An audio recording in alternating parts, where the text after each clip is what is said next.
qual que é a relação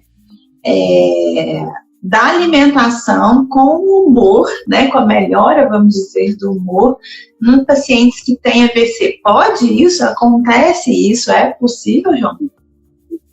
Sem dúvida nenhuma. Quando a gente fala alimentação, nós também estamos falando de alimentos bons e alimentos ruins. A gente tem que entender que o nosso organismo ele é orgânico. Ele depende de substratos, ele depende de vitaminas, ele depende de minerais, ele depende de proteínas, carboidratos e gorduras para poder funcionar. Na deficiência ou no desequilíbrio de algum deles, alguma coisa vai deixar de funcionar ou trabalhar parcialmente. Isso é um primeiro ponto super importante. A questão da alimentação com humor, se a gente for falar nos alimentos ruins, quais são os alimentos ruins? Aí eu falo linguiça, salsicha, frituras com frequência, açúcar, acima de 20, 25 gramas de açúcar por dia. A Organização Mundial de Saúde, ela tem lá um informativo que seja no máximo entre 20 e 25 gramas de açúcar puro por dia. Só que se você for comer um pão ele já tem açúcar nele na produção. Se você for comer um pão de forma, já tem. E aí se você for pensar ainda em colocar, vai fazer um suco e colocar mais açúcar, então você já ultrapassou, você já extrapolou essas 20 gramas saudáveis, vamos se dizer assim, que você pode consumir por dia, né?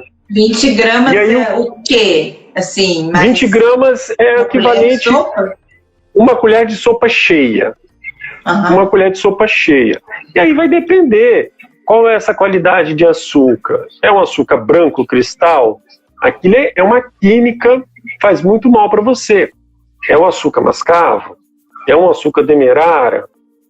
E aí você tem que fazer esse controle. Hoje nós já temos, até em questão de valores financeiros, o açúcar demerara, ele já é um processo a menos químico, já é possível se comprar, né? Então você já consegue sair daquele açúcar branco, que é uma química que te suga a sua saúde, e para o açúcar demerara, ou até mesmo açúcar mascavo. E você, eu vou fazer um bolo. Às vezes tem paciente, fui fazer um bolo, não deu certo com açúcar mascavo. O açúcar mascavo ele tem um sabor mais forte. Ele faz com demerara, não tem problema. Entende? Então são ajustes que a gente vai fazendo. Mas quando a gente fala a questão desses alimentos, ou vamos se dizer assim, para nutrição, a gente não fala alimentos, né? Porque eles não nutrem nada no seu organismo. A linguiça, a salsicha, excesso de fritura, aí vem nuggets, carne de hambúrguer que processada, aquela simplesinha que a gente compra no supermercado. Aquilo dali a gente não chama de alimento. Alimento é aquilo que vai nutrir o seu organismo de alguma forma. Tá? Aquilo dali são ultraprocessados que a gente fala. Aqueles alimentos ali, para a gente entender essa questão um pouquinho do humor, esses alimentos, quando eles param lá no seu intestino, eles levam uma inflamação. João, eu como um hambúrguer a cada 6 meses e do mais eu não como nada disso. Ok, não vai gerar essa inflamação. Mas se você junta, porque as pessoas pensam assim, só para a gente entender. Se você come, um exemplo, no final de semana você comeu uma linguiça lá, um churrasco que você participou. Né, ou que todo final de semana você participa. Eu tenho colegas que todo final de semana estão em churrasco. Aí na terça-feira ele foi lá e comeu uma carne de hambúrguer processada. Aí na quinta-feira ele foi lá e comeu alguma coisa extremamente doce, em grande quantidade. Por mais que sejam um dia intercalados, o que vai fazer o mal para o seu intestino ali é o tempo que você vai fazer isso. João, eu estou nesse processo já tem uns 6 meses. Um dia sim, um dia não, eu sempre consumo algum alimento ruim. E com isso, aos pouquinhos, vai gerando uma inflamação no seu intestino. O que é essa inflamação? Nosso intestino, ele é uma barreira, como se fosse um cano, para a gente entender, como se fosse um cano. E nesse cano, ele tem microfuros ali, mas não passa nada, mas passa algumas toxinas do intestino. Essas toxinas do intestino, elas vão para um ponto do nosso organismo, atrás ali da nossa parede do intestino, aonde vai gerar uma inflamação, uma ativação do nosso sistema de defesa. Quando chega naquele ponto ali, aí ele gera uma substânciazinha super maléfica, chamado LPS. Esse LPS, ele vai correr na corrente sanguínea, ele vai para o organismo como um todo. Quando ele para no cérebro, ele gera a neuroinflamação. Quando ele gera a neuroinflamação, eu falo o quê? Humor para baixo, tristeza, depressão, desânimo e por aí vai. Então, o processo começa no intestino. Claro que existem situações do humor, claro, no ambiente familiar que você vive, na parte da psicologia, né? Isso é uma outra questão. Mas quando a gente fala na questão do intestino, parte disso daí. E aí, aqueles neurotransmissores que lá no intestino se começam a ser produzidos também, como a dopamina, serotonina, o BDNF, ele é super importante, que depois eu vou falar um pouquinho, tá? Ele é muito novo na ciência, né, da década de 80, mas ele está aí com muitos artigos aí nos apresentando muita informação. Então, o que ocorre? Aí gera essa inflamação que vai parar lá no seu cérebro, aí gera uma neuroinflamação. E aí esse nível de dopamina, que é de você se sentir bem, é a parte também social, esse humor, ele começa a ficar deprimido. Então essa é uma primeira relação negativa com a alimentação ruim com o seu intestino. Aí a gente para e pensa, não, João, mas tem um mês, tem paciente que diz, tem um mês que eu não estou consumindo nada demais, um mês. Aí eu falo assim, não, tudo bem, mas nos últimos 30 anos? Como é que foi nos últimos 30 anos? Os últimos 30 anos foi um desastre.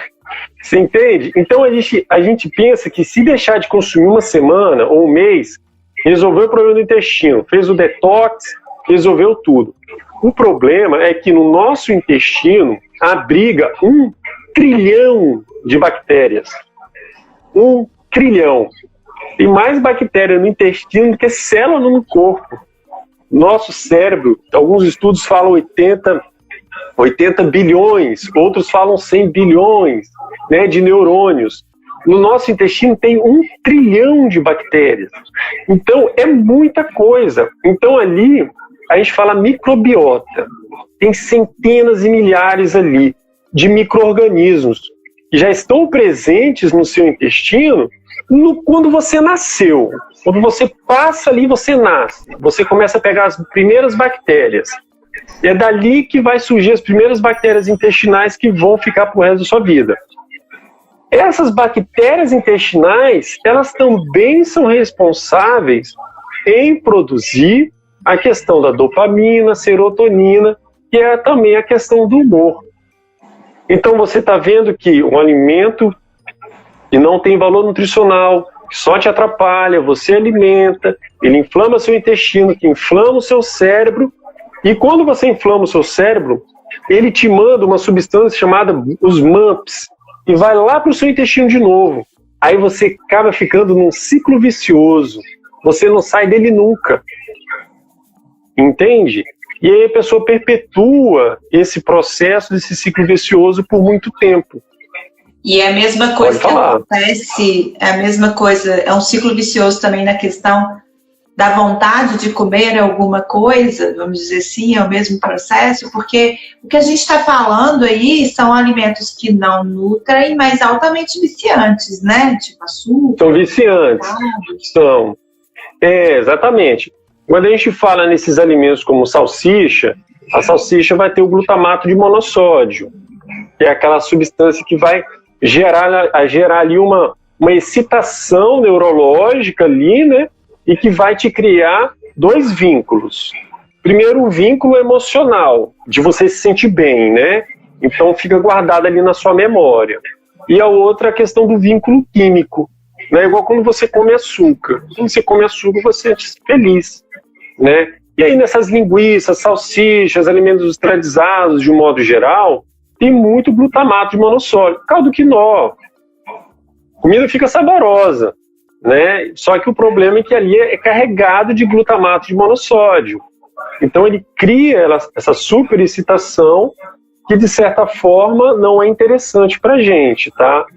E aí, quando você começa também a fazer o consumo de alimentos muito industrializados por um período muito longo, aí você começa a ter desbalanços entre dopamina, serotonina.